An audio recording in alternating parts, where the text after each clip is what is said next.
Welcome back, fans and friends. So you probably already know what I'm going to do. The only difference is you don't know which one I'm going to do. So I will decide to go with this first. This is the 1969 Dodge Charger Daytona HEMI. This is basically the Plymouth Barracuda before it became the Plymouth Barracuda. That's very basically. It's not exactly the same. They made a few minor changes. However, for some unknown reason, M2 does not have the Plymouth Barracuda as a car you can purchase. So unfortunately, for those who actually want specifically a Plymouth Barracuda, you will not be getting it from M2. And I'm pretty sure Greenlight doesn't do it either. Like the one I had to get was from NASCAR series years ago. I don't have it with me. I don't know if I've done a video on it. But I bought it used because it was super cheap. And it's like, if you want to get the Hot Wheels completely out of scale, you can go ahead and do that. But here's the case. It looks exactly like the Nissan slash Datsun vehicle I did previously, and there we see how limited it is. 9250 plus 750 chase. So chase is their green wheel special series. They're also high reflective. People take them off the shelves, so it is very difficult to find them outside of the case. And I'm going to cover this just briefly. It is exactly the same. I didn't cover it in the Datsun video, so I apologize for that. It's the GM, Ford, and official licensed product. And then you have Chrysler and Dodge, which anyway, they're not included as the same product. And your Nissan Motor Corporation, which is obviously Datsun. 2022 cast line. There's all the cast line information. And it's scaling, die-cast body, real chrome bumpers, and rubber tires.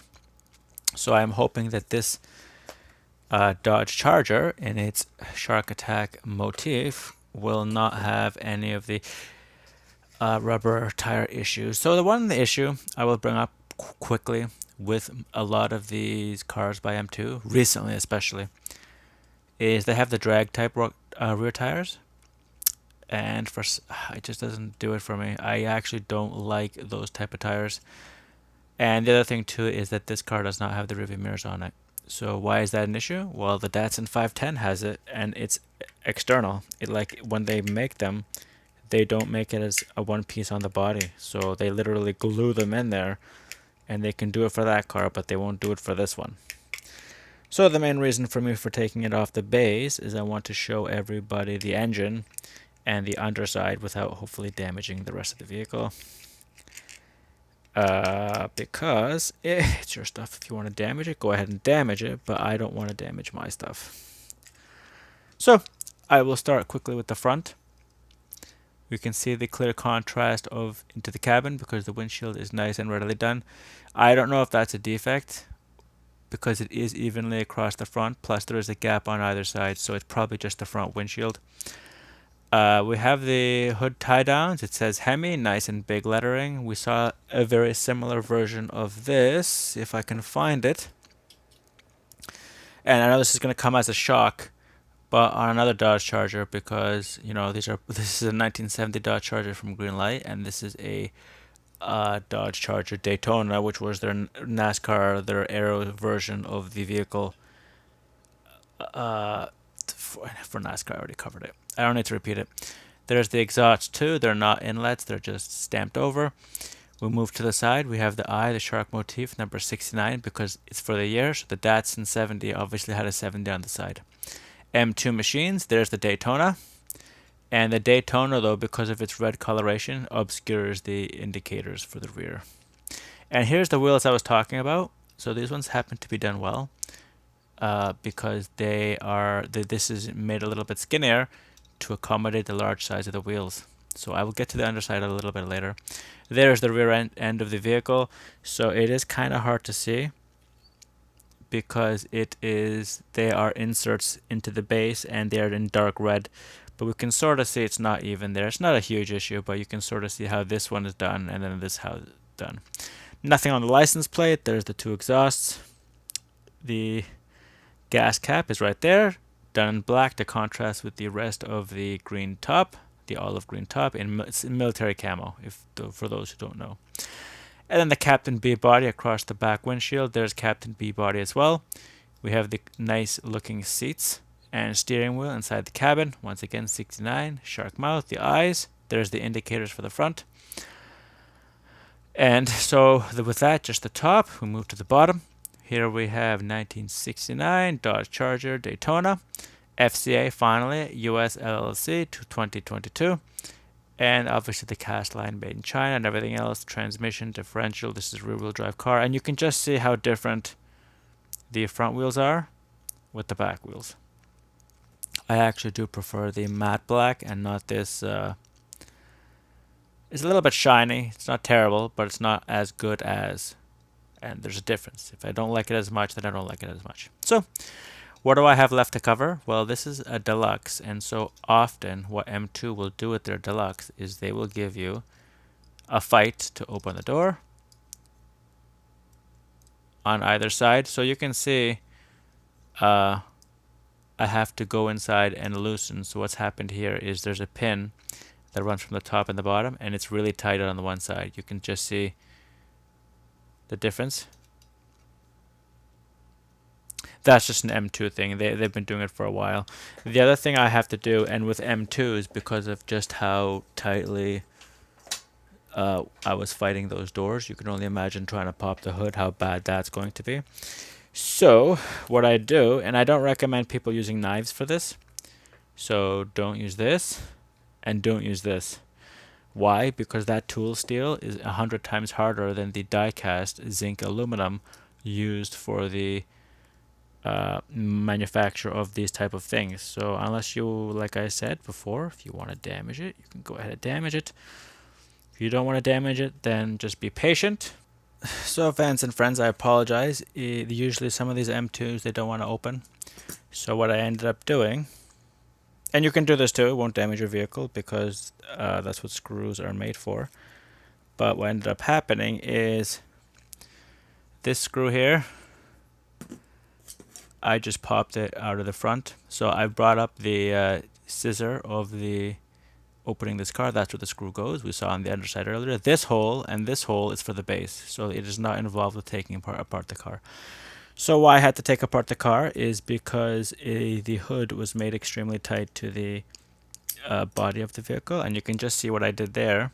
This is the base of the car.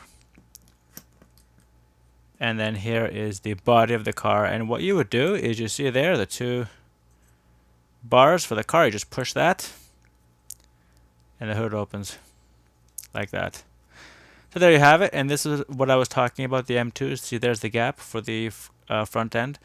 This is what I was talking about, M2's non-deluxe. So they're auto driver series. Because it doesn't have those two support structures there. This is the screw for the dashboard. It is not related to what we're doing. But you see this base here, how deep it is? It's because there's an engine in it. Well, surprise, surprise, right? A car with an engine. But this one happens to be a very nice looking Hemi. And is it better than the Hemis that I have already? I want to say yes. Because compare that Hemi to this Hemi. And then compare this Hemi to that earlier Dodge Charger that I had. Way better. In my opinion, and it's not professional, it's just me. But I do actually, in fact, like this Hemi way more. And so the other two cars, if anybody cares, is a 1970 Dodge Charger from M2 Auctions, green light. And this is again M2 Auctions, green light. Plymouth GTX. So this is a 1970. These are both 1970. This is 1969, I believe. 1969 Plymouth GTX. So this would be literally the high-end version of that, and then this is the race version of this. And so there you have it. Nice looking Hemi. I believe I have covered everything in one of my favorite cars from not really one of my favorite manufacturers, but sometimes they do an excellent job. Sometimes. With this car, like I said, I will not be popping the hood closed. I can simply put it in the package like this, and it will not collect as much dust. It'll continue to look awesome inside its case. And so how do you reassemble it? Well, you see this here goes into that hole right there. Sorry, right, that hole right there. See that little gap? That's where it goes. So you literally plug it in like that, squeeze it together, boom, you have a whole Dodge Charger. The whole car is now one piece. You don't have to keep crying. And so what ends up happening is it is not entirely complete yet. You take the screw, you put it back in here. I've done this in other videos, so the Gran Torino, for example, was a better version because I did show the difference between the deluxe and the non-deluxe. I have a number of non-deluxe cars of this model because, like I said, they don't make the Barracuda. So, and this is literally the next best thing. This is like the previous version of that car. So for those of you who cannot find cheap and readily available Plymouth Barracudas and would like to have what is essentially extremely similar to that, you can just go out and buy one of these plentiful Dodge Chargers, which happen to be not in every series, but they are in a lot of this series.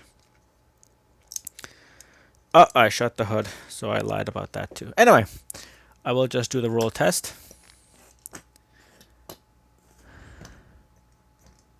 And it does roll somewhat, not perfectly. The car is very heavy too, so just keep that in mind. So fans and friends, thank you for watching this video on the 1969 Dodge Charger Daytona with the HEMI engine from M2. This is their special number 46 release. They will all have this sort of a paint scheme. This one I do like. I do like the red HEMI letters with the red spoiler on the olive green body. Matte black undercarriage, deluxe layout. So you have the opening hood, the opening doors, the best part about the car. And thank you for watching, and until the next one.